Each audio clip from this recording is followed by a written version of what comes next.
آج ہم انسانیت کی سب سے پہلی اور بنیادی کہانی کی بات کریں گے، حضرت آدم علیہ السلام کا قصہ۔ یہ وہ کہانی ہے جہاں سے سب کچھ شروع ہوا۔ تو اس سفر میں ہم 5 اہم پڑاؤ سے گزریں گے۔ ہم جنت کی زندگی اور ایک خاص پابندی سے شروع کریں گے، پھر دیکھیں گے کہ پہلی غلطی کیسے ہوئی اور اس کے نتائج کیا نکلے۔ اس کے بعد توبہ اور تکبر کے فرق کو سمجھیں گے، پھر زمین پر ہونے والے پہلے قتل کی المناک کہانی، اور آخر میں حضرت آدم کی اس میراث پر بات کریں گے جو آج تک ہمارے ساتھ ہے۔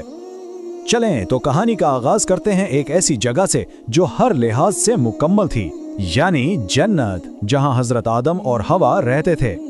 سوچیں ذرا، زندگی بالکل پرفیکٹ تھی، ہر نعمت، ہر آسائش موجود تھی، سوائے ایک چیز کے۔ ایک بہت سادہ سا اصول تھا، بس ایک مخصوص درخت کے قریب نہیں جانا تھا۔ یہی ان کا امتحان تھا۔ اچھا، یہاں ایک بہت ہی دلچسپ اور گہرا سوال سامنے آتا ہے جس پر علماء نے بہت بحث کی ہے۔ کیا یہ وہی جنت تھی جس کا وعدہ ہم سب سے آخرت میں کیا گیا ہے، یا یہ کوئی اور خاص باغ تھا جو زمین پر ہی بنایا گیا تھا؟ تو اس پر دو بڑے نظریات ہیں۔ پہلا نظریہ جسے اکثر علماء مانتے ہیں وہ یہ ہے کہ یہ وہی آسمانی جنت تھی، کیونکہ قرآن میں اس کے لیے وہی لفظ استعمال ہوا ہے۔ دوسری طرف کچھ علماء کا خیال ہے کہ یہ زمین پر ہی ایک خاص باغ تھا، کیونکہ ان کی دلیل یہ ہے کہ آخرت والی جنت میں تو کوئی پابندی یا مشقت ہوگی ہی نہیں، اور نہ ہی وہاں سے کسی کو نکالا جائے گا۔ یہ بحث ظاہر کرتی ہے کہ اس موضوع پر کتنی گہرائی سے سوچا گیا ہے۔ تو اب کہانی کے دوسرے حصے کی طرف آتے ہیں، پہلی غلطی اور اس کے نتائج۔ جیسا کہ ہونا تھا وہ پابندی آخرکار ٹوٹ گئی، اور اس کے پیچھے ابلیس یعنی شیطان کے وسوسے تھے، اور اس غلطی کے جو نتائج تھے وہ فوری بھی تھے اور بہت گہرے بھی۔ ان سے وہ خاص لباس چھن گیا، انہیں پہلی بار شرمندگی کا احساس ہوا، اور پھر انہیں جنت سے نکال کر زمین پر ایک بالکل نئی زندگی شروع کرنے کے لیے بھیج دیا گیا، یعنی انسان کی حالت ایک لمحے میں بدل گئی۔ لیکن یہاں جو سب سے اہم بات ہے وہ خود غلطی نہیں ہے، بلکہ اس غلطی کے بعد کا رد عمل ہے۔ یہی وہ لمحہ ہے جہاں دو بالکل الگ راستے نکلتے ہیں۔ دیکھیں، نافرمانی تو حضرت آدم اور ابلیس دونوں سے ہوئی تھی، لیکن دونوں کے رد عمل میں زمین آسمان کا فرق تھا۔ اور یہ فرق ہی پوری کہانی کا مرکزی سبق ہے۔ ایک طرف حضرت آدم ہیں جنہوں نے فوراً اپنی غلطی مانی، شرمندہ ہوئے اور عاجزی سے معافی مانگی۔ دوسری طرف ابلیس ہے جو نہ صرف اپنی غلطی پر ڈٹا رہا بلکہ تکبر دکھایا اور الٹا الزام خدا پہ ہی ڈال دیا۔ بس یہیں سے نجات اور تباہی کے راستے الگ ہو گئے۔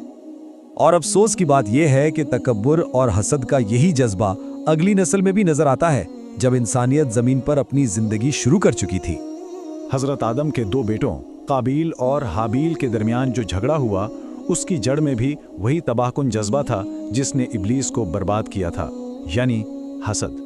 تو ہوا یوں کہ ایک تنازع کو حل کرنے کے لیے دونوں بھائیوں نے اللہ کے حضور قربانی پیش کی۔ حابیل کی قربانی قبول ہو گئی، لیکن قابیل کی نہیں ہوئی۔ بس اسی بات پر قابیل حسد اور غصے سے بھر گیا، اور اس نے اپنے ہی بھائی کو دھمکی دی، اور پھر انسانی تاریخ کا وہ پہلا اور سب سے المناک جرم کر بیٹھا۔ یہ صرف ایک خاندانی جھگڑا نہیں تھا، یہ زمین پر ناانصافی، ظلم اور تشدد کے ایک نہ ختم ہونے والے سلسلے کا آغاز تھا۔ تو اس ساری کہانی، ان تمام المیوں کے بعد آخر انسانیت کے جد امجد حضرت آدم کی اصل میراث کیا ہے؟ دیکھیے، حضرت آدم کی میراث بہت وسیع ہے۔ وہ صرف پہلے انسان نہیں تھے بلکہ پہلے نبی بھی تھے جنہوں نے انسانیت کو تہذیب سکھائی۔ انہوں نے ہمیں غلطی کے بعد اللہ کی طرف پلٹنے کا راستہ یعنی توبہ کا طریقہ سکھایا، اور ان کی کہانی نے نیکی اور بدی، عاجزی اور تکبر کے درمیان اس کشمکش کو واضح کر دیا جو آج بھی جاری ہے۔ تو آخر میں یہ کہانی ہمیں کس سوچ میں چھوڑ جاتی ہے؟